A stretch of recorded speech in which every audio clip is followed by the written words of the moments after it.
Hey guys, it's Byron here and welcome to Byron's Reviews. Now, when people critique films, several phrases are often used.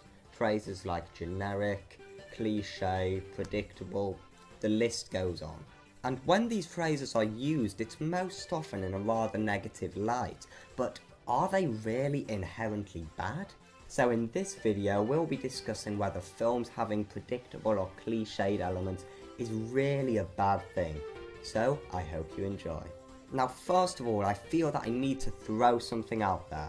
Obviously, film is an artistic and creative medium, so innovation is more than welcome and it's what defines a lot of movies. After all, a unique concept or premise is what a lot of films depend on, so I'm no way criticising originality because it's kind of important in a lot of cases. But is it important in all cases? That's what we're here to discuss.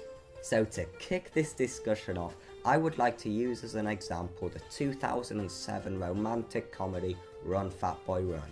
And this film was criticised for, and I quote from the Rotten Tomatoes critic consensus, featuring sporadic laughs but ultimately being too formulaic and predictable.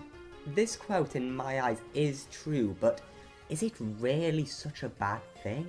You'd think so, judging by the rotten rating it got on Rotten Tomatoes, but for me the enjoyment of Run Fat Boy Run not only comes from the comedy, but also you as an audience having a strong sense of what's going to happen. As is the case with most romantic comedies, spoiler alert by the way, at the end of Run Fat Boy Run, the couple get back together once again, and when they start dating once more, it's just as satisfying as ever.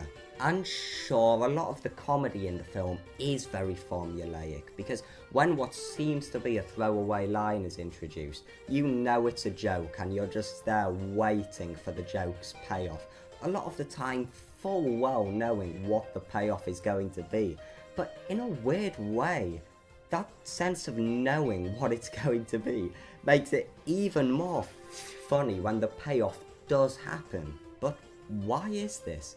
I think it's because predictability and cliche tropes add a sense of familiarity, and it's something you're used to. Therefore, when you watch it, many audience members may just simply find comfort in it. And because a lot of these tropes have been done a lot of times in the past, it just makes for an easygoing experience because it's something us as audience members just are used to.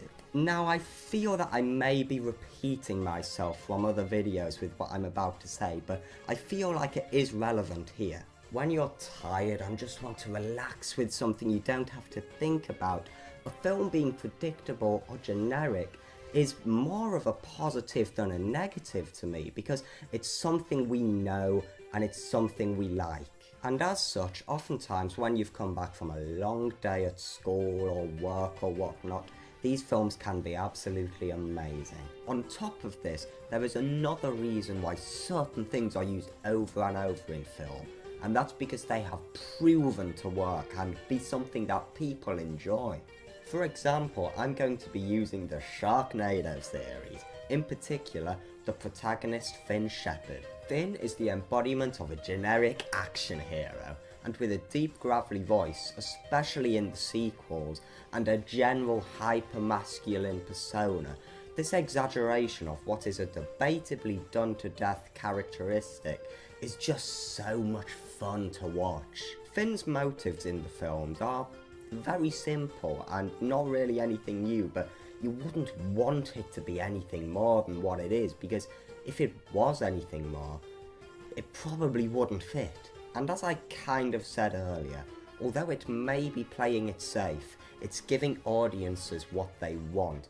And in other cases, when films haven't played it safe and have tried to do something a bit more different, they really run the risk of just not working, and some films have just crashed and burned because of that.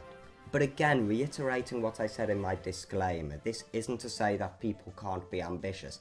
It really just does depend on the film.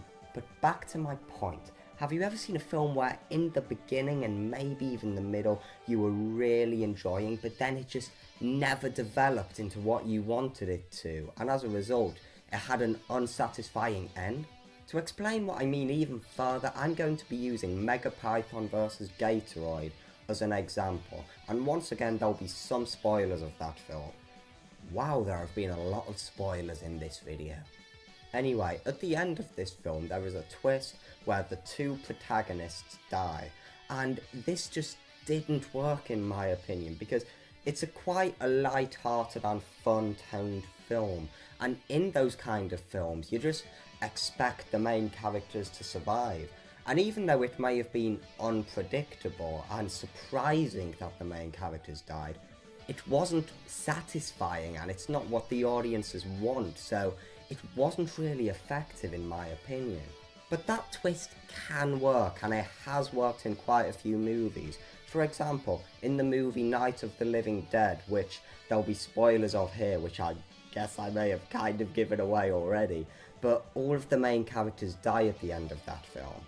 And in that case it worked, because Night of the Living Dead was trying to have a bit of a deeper meaning and have some social commentary on the unease and disruption in society at the time. So I guess this just shows that before you criticise something for being generic or cliche, you need to look at what kind of film it is and what it's trying to do. In something like Megapython vs Gatoroid, this twist just won't work, but in something like Night of the Living Dead that's trying to do something a bit more deep, it can work. Wow, only on my channel would I compare Night of the Living Dead to Megapython vs Gatoroid. Bloody hell. But that said, it does just highlight another point, and that's that filmmakers, I think, often walk a very fine line between making something satisfying and understandable to the audience, but also doing something that isn't done to death, and this can be a really hard thing to find a nice middle ground with. And because of this, generic tropes just have a greater chance of being effective, and I guess that's why they're just pulled out over and over again. So to conclude, while the phrases I've mentioned a lot in this video, like unoriginal, predictable, generic, etc., can be negatives in some films, in others they can be massive positives. And answering my question from the start, no, I don't think that these phrases are inherently bad. And as such, I just don't think it's fair that a lot of reviewers use these phrases as if they are just automatically a bad thing. But I'm no angel. I've used these phrases like they're automatically bad things before. Roll the clip.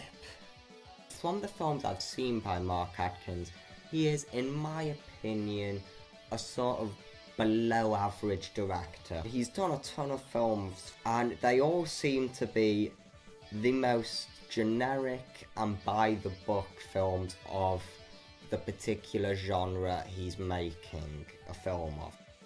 So yeah, that was a clip from my Dragon Quest review, and I think it's fair to say that since I made that video, my opinions definitely changed on what I said there. And after seeing more films by Mark Atkins, I understand that being generic and cliche isn't a flaw in a lot of the films he makes. So I take back what I said about director Mark Atkins, and I no longer think he's a below average director. I actually think he's a pretty good one. And this just goes to show the many variables there are in films, because it is such a complex medium, and I guess it teaches us a lesson that before criticising things, you really need to understand what the product is trying to be first. And if what it's trying to be is generic for the reasons I've mentioned in this video, then that's not a bad thing at all, and that is absolutely fine. So I hope you've enjoyed this video.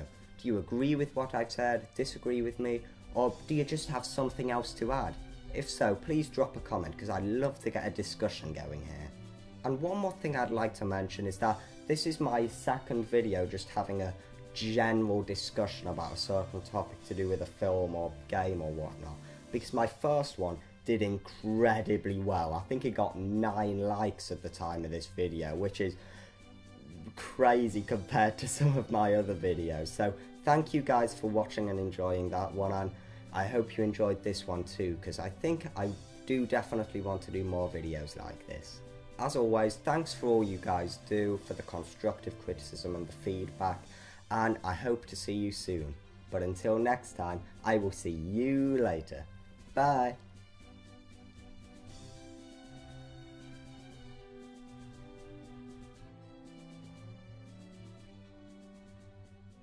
So to start off this discussion, I'd like to use as an example the 2007 romantic comedy.